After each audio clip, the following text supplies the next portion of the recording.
Темасы биздин Кыргызстан.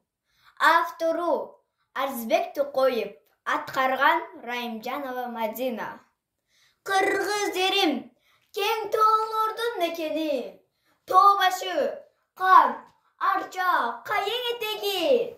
Мөңгү баскан көк тиреген тоолору көз ачып кызыгышат нечени.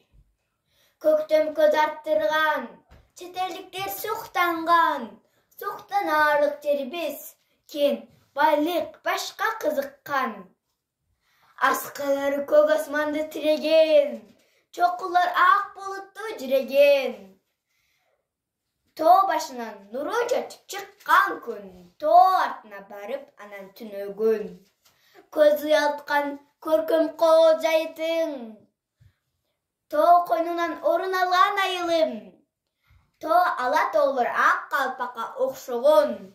Кыргыз жерим сенсиң менин байлыгым.